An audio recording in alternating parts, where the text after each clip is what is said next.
ভাই এখন কি আমি দেখতে পাবো? হ্যাঁ বেটা, বন্ধু রাজিমের চোখের অপারেশন হয়েছে, ওর চোখ ঠিক হয়ে গেছে। আচ্ছা বেটা, তুমি তোমার এই চোখ দিয়ে সবার প্রথমে কাকে দেখতে চাও?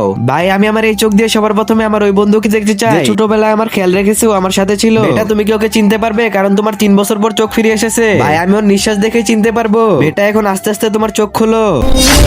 ভাই এই দুনিয়া অনেক সুন্দর। সত্যি কাজিমের চোখ ঠিক হয়ে গেছে? হ্যাঁ সত্যি। চলো বেটা আসো, আমি তোমার বন্ধুদের সাথে দেখা করিয়ে আনি। কোথায় আমার বন্ধুরা? বেটা এখানে তোমার সব বন্ধুরাই আছে, এখান থেকে তুমি তোমার ওই বন্ধুটাকে খুঁজে বের করবে। ঠিক আছে দেখে নিয়ে ওকে আমি খুঁজে বের করবো, কিন্তু আমার একটা শর্ত আছে। হে আল্লাহ, যেই পবিত্র কাবাগরটি দেখার পর ভিডিওতে লাইক করে চ্যানেলটি সাবস্ক্রাইব করে দিবে, আপনি তাকে হজ করার তৌফিক দান করেন, আমিন। তোমাকে কথা না বলে তোমার ওই বন্ধুকে খুঁজে বের করতে হবে, ঠিক আছে? তো এখন বলো এখানে সবগুলোর মধ্যে তোমার ওই বন্ধুটা কোথায়? ভাই এটা তো অনেক সহজ। বন্ধু তোর কি হয়েছে? তুই ঠিক আছিস তো? তোর কিছু হয়নি তো? দেখো ভাই খুঁজে ফেলেছি আমি আমার বন্ধুকে, এটাই আমার ওই বন্ধু। বন্ধু আমি জানতাম তুই আমাকে কখনোই বিপদে দেখতে পারবি না।